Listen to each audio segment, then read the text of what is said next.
Yeah. So with nutrition, I'm the one that sets the menu. So when the guys eat every day, I'm the one that sets the menu. I'm talking with the chef. When we travel, I work with the travel coordinator here on campus. I send her the menu every year for what we're trying to do for the year. She gets in contact with the hotels and the chefs, and they make sure they source all the foods properly. Um, the biggest thing is, I'm just trying to keep it simple, eat real food, but we take it one step up and we want wild fish, grass-fed beef. We do free range chickens and eggs, all that kind of stuff, grass-fed milk, try to go organic when we can. Just really trying to give our guys like high quality foods, man. That's what it's all about. And Coach Wright gave me the go ahead to be able to do that like years ago when I first started. I was like, "Are you sure we can do this?" He's like, "Yeah, just do it." And I was like, "All right, let's do it." Well, he said to me, he said we got to clean our nutrition up. I was like, "Well, how?" I looked at it, and it wasn't that bad. I was like, "How you sure you want me to clean this up even more?" I was like, "All right." And so guys at first were like, "What the hell is Shaq doing here?" And then over time, as you obviously you win, it kind of helps out.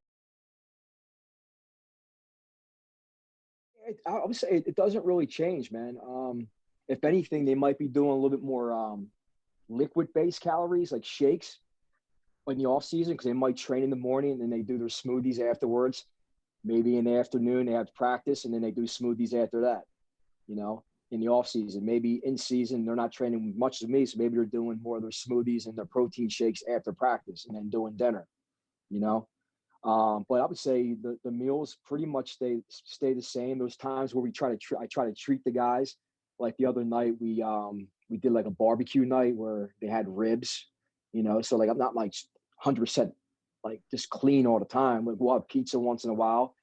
So there's definitely we mix that stuff in. I'm not saying like we're totally 100% clean, but yeah, the guys got to be able to enjoy things too. Yeah. Like that gets really like, so when we're traveling, if I know we got a couple of days in between games, then I'll get the guys like cheesesteaks and pizza. But if we have a quick turnaround, I feel like nutrition is very important. So like we got to make sure we get good food in the guys right away. So that's always a challenge on the road, trying to get that clean food, clean calories after a game on the road.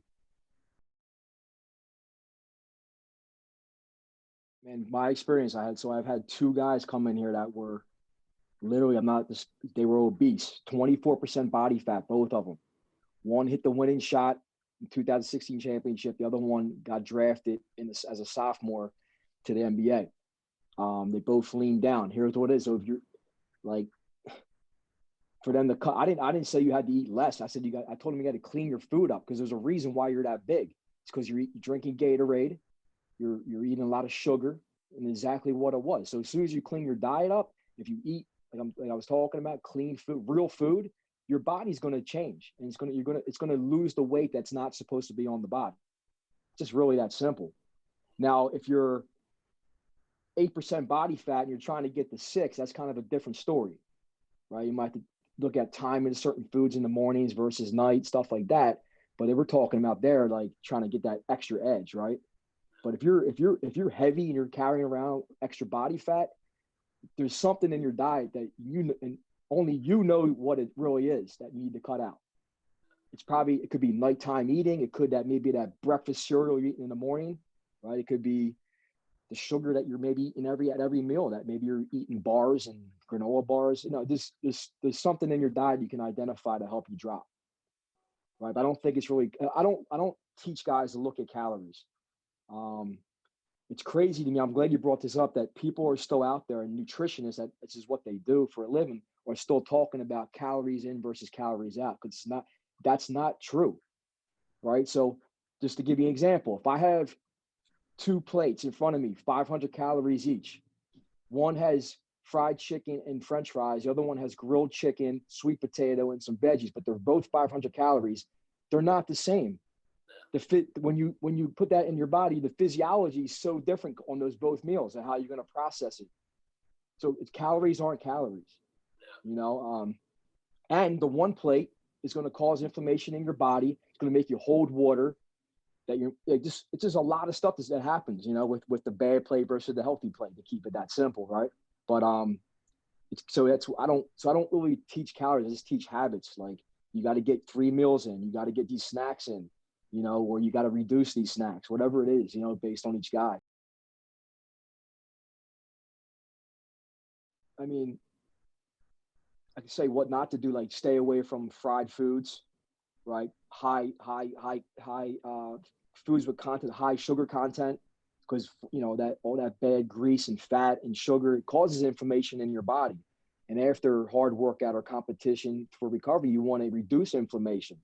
So you don't want to put your body in a state of where you maybe you give it bad food, and then your body's also now got to fight that on top of the stress it already had on it, right? So I think really sticking with, vegetables, fruits, clean sources of protein, a lot of different vegetables and plants, it's that simple. But again, people aren't doing it. It's hard, and it's obviously it's hard to do. It's hard. People have a hard time with it. And this is where Polar comes in handy. We'll do a flush day. So it's active recovery. So we'll come in, they'll actually get on the court and they'll do rhythmic jump shots where they have a rebounder, and they'll just do light shots. And I'm watching their heart rates, and then we'll make sure we're in that 60-70% range. And they'll do that for about 20 minutes. But they'll do it off and on. So they might go like for 5 minutes and they switch with a rebounder. And maybe that guy becomes a rebounder. But it's just light movement. So once they get a good sweat for 20 to 30 minutes and they come in to see me, we may go through like a mobility series, and we're still moving, and the heart rate could be somewhere, 50 to 60%, right, of their max heart rate. So they're moving through the weight room. It's all about blood flow and getting oxygen moving through the body. Then they go into the athletic training room, and they're doing contrast baths, hot and cold. So the blood's still moving, but that's passive recovery. So we have an active recovery portion and then a passive recovery portion. Then they go see a soft tissue guy that comes in, and then they're again passive recovery. So they're laying down, they're getting blood moving through their body through a soft tissue work. So that's kind of like what an off day would look like for us. Active recovery. Yeah. Now there's once a week we will get a true day off. Just depends. Each week depends on when the games fall, fall. But and that off day would be, we're still in touch with our guys. We make sure we get great meals in for the day and hydrate, take care of all that. So we're trying to recover obviously from the inside out, right? Not just like all the modalities are great, but also you got to feed your body right from the inside out. And that's how you're really going to recover and get rest and sleep. With recovery in the off season, like I would say, so Monday through Friday, right? It's very concentrated, heavy loads Monday through Friday to a point where they need Saturday and Sunday off. And that's what we do in the summer. So it's almost like we're overtraining in a way, or overreaching. And then we kind of give them 2 days off, and they can climb back out of that hole. And then they usually, and this is what happens, because I know, because I see them on Monday morning, they're usually performing really well Monday morning in terms of strength and, in the weight room. Because that's if they do everything right, over the weekend. They're not out partying and stuff like that. But we educate them on that. Look, it's Friday. You guys had a rough week. Go home, hang out with your girlfriends, just chill out, come back Monday. You're going to be a lot stronger. If you're not stronger, and if you're suffering, then we know what's going on the weekend.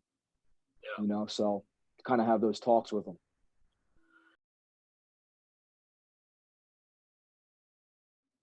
The way we do it, Coach Wright's actually pretty smart with it. He's in tune with it. So, for example, we've been going like 6 days a week. So, like, I think we got to maybe it's close to that point. So he's giving the guys 2 days off, like, for example, this weekend. And then Monday we have a captains only, kind of like a flush day, just to get the bodies moving. So Tuesday we can go hard, right? So we find those times of the year or points in the season where we can get a day or two off. We'll do it. And we'll tell the guys, some guys are so driven that they still want to come in and shoot and do things on their own, that we say, man, stay out of the building. It's very important for your mental health, So we have those conversations. We find those days, and when we find them, we make sure we take advantage of them.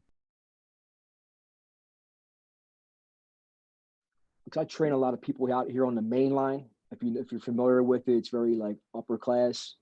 A lot of business type people that own businesses. And so you know, I'll just give you this. I have one client who was, you know, was on we kind of like, we were doing great for weeks at a time. And then I started noticing he was negative in his sessions. A lot of times clients just want to talk and vent a little bit, but I still got to keep him going, right? Just try to be a positive life for him and just try to push him through. Cause I know after he gets done working out, he's going to feel better and then go back to his job and perform. And I still haven't kind of had the conversation, but I just can see what it does where maybe I go to train him at noon because he just worked 4 hours in the morning. I meet him at noon for lunch to work out and he's negative. But by the end of the workout, just because he moved his body, he stimulated his mind and now he's happier. He was able to go back into his work day. And I know he's crushing it. So I think it's important to, if you're working, if you're that type of worker where you're at an office and you're working for 4 hours, 5 hours, to get up and move, and then it'll brighten you up a little bit, and you'll be able to perform, even if it's just a quick walk for 10 to 15 minutes. Move your body, it frees your mind, and you'll be more positive, and then you can perform the rest of the day. On that, so when I'm talking with the hotels and the cooks, I'm telling them we don't want no canola oil, no vegetable oil. We want everything with coconut oil, extra virgin olive oil, maybe some avocado oil.